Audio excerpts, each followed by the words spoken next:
I'm kind of out of that era of the late 60s, early 70s, where a lot of people had this idea that, the dominant culture was going corrupt, that the road to salvation was to get out of the dominant culture.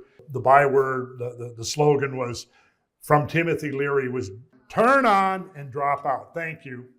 This was a long time ago. But so that was kind of where it was motivating people. And the problem was there was a lot of inexperience, a lot of naivety, and so on. And most of the efforts to create an alternative society failed. But that was 50 years ago.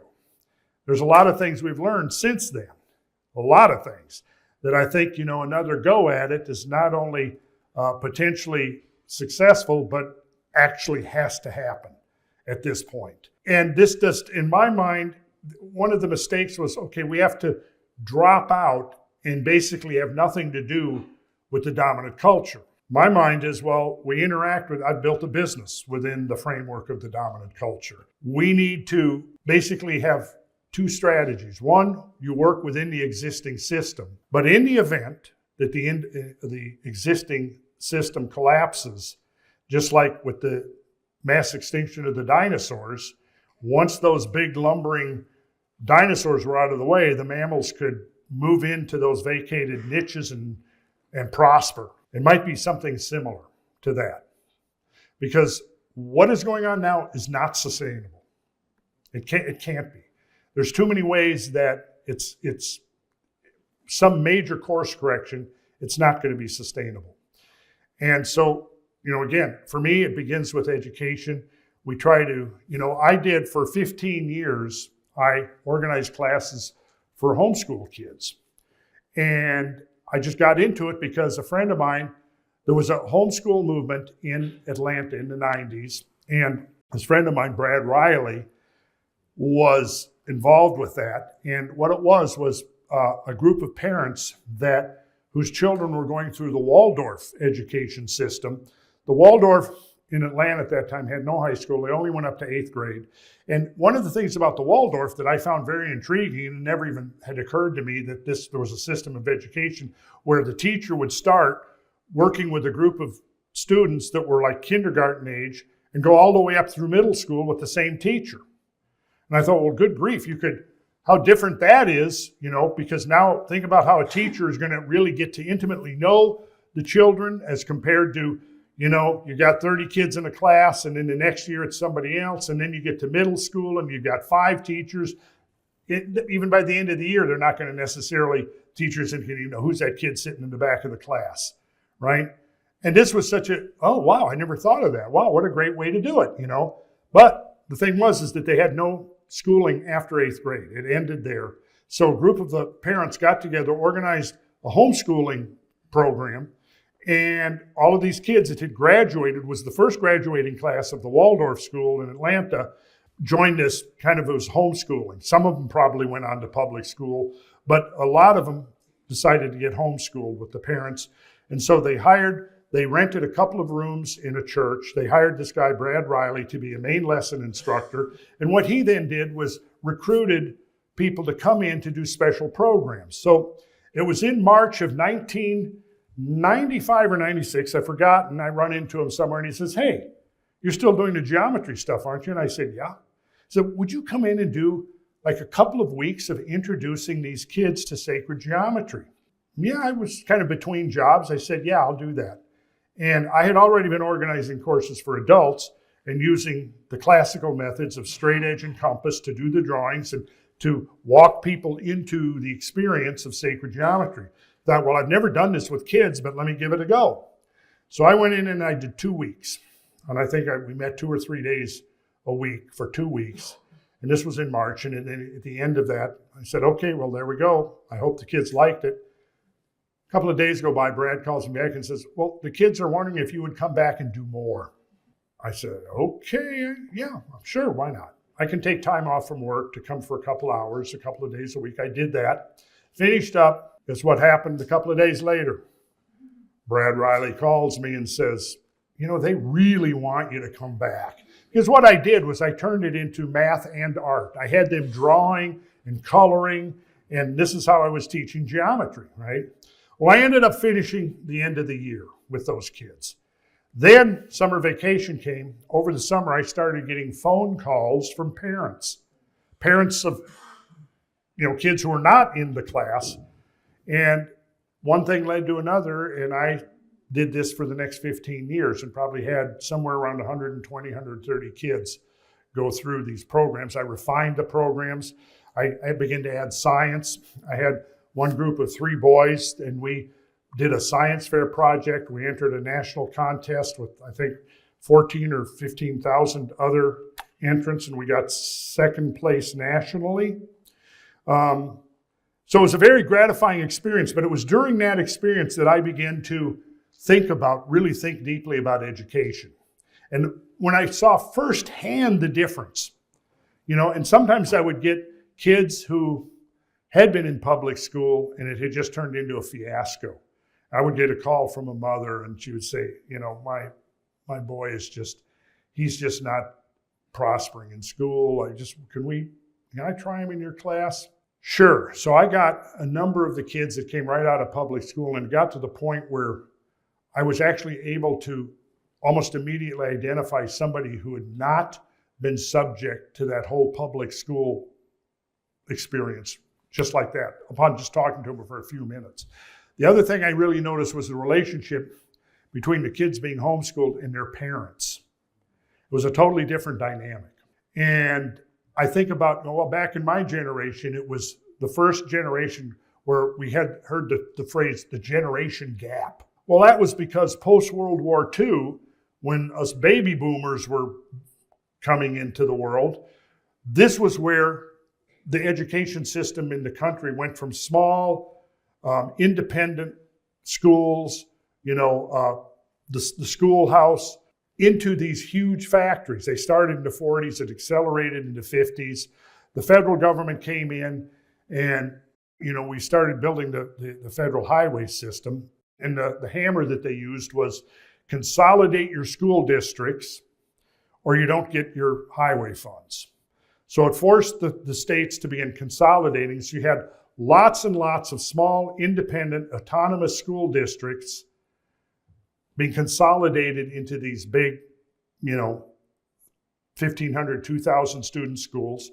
And the reason for that was, obviously, they began to come in and begin to control the curriculum and set the standards. And that was the beginning, I think, of the downfall of education in this country, because they're coming up with a standardized system, and it's designed not to inculcate critical thinking, independent thinking, but just the opposite of that. And I rebelled big time in my primarily high school years, and I have lots of kind of entertaining stories about that I'm not going to get into, but I rebelled. I didn't finish high school.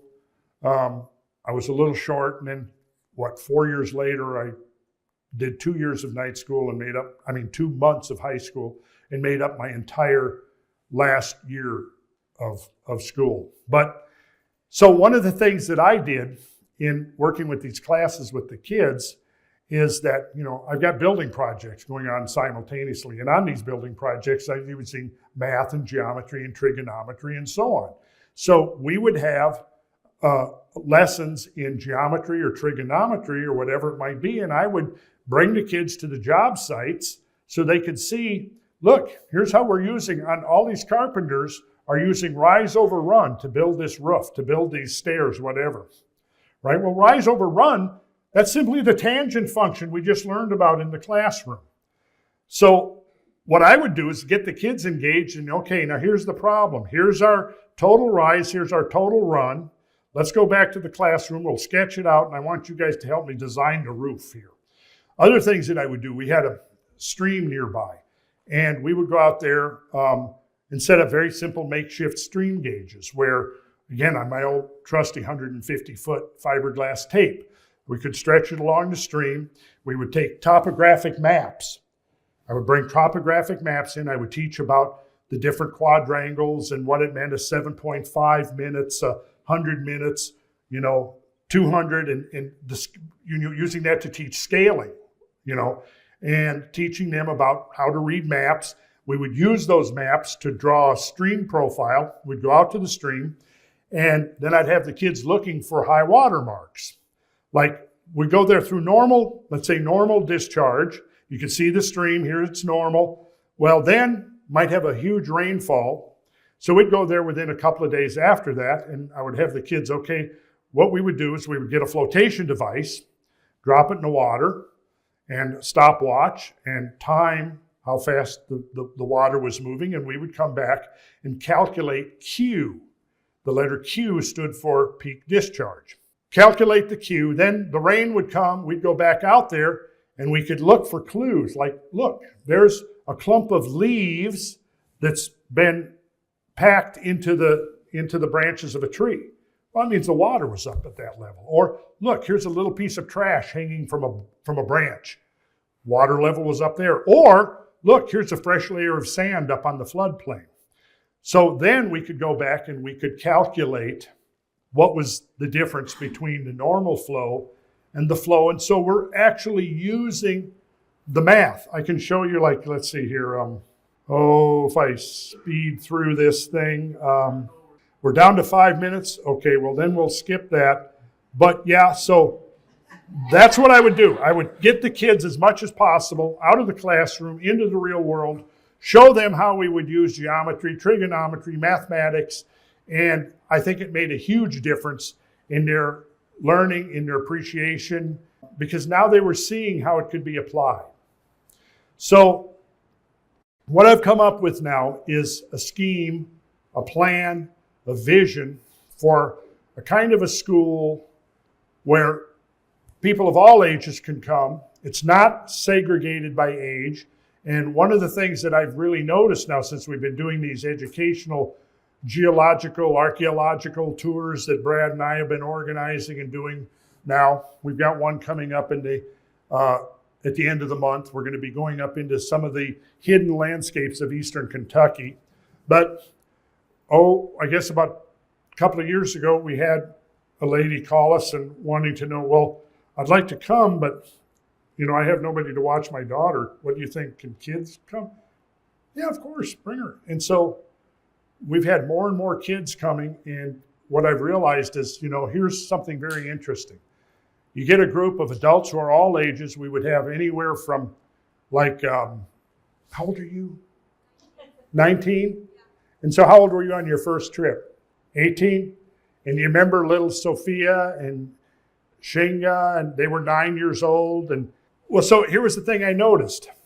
Within a couple of days, it's like this thing, the stigma between adults and kids was sort of, we're all in it together and having a really good time, right? Little Sophia, she was like the first day very quiet, reserved, very shy, didn't say hardly a word. By day 3, she's jabbering, talking about how cool everything is, playing tricks on people, all kinds of cool stuff like that. And I've noticed this every time. Now in my generation, I was mentioning the generation gap.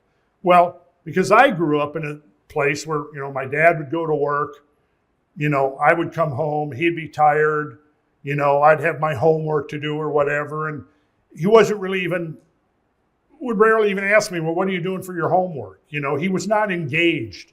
And it's just the way the system was set up at that point. I'm there, where am I getting my values from?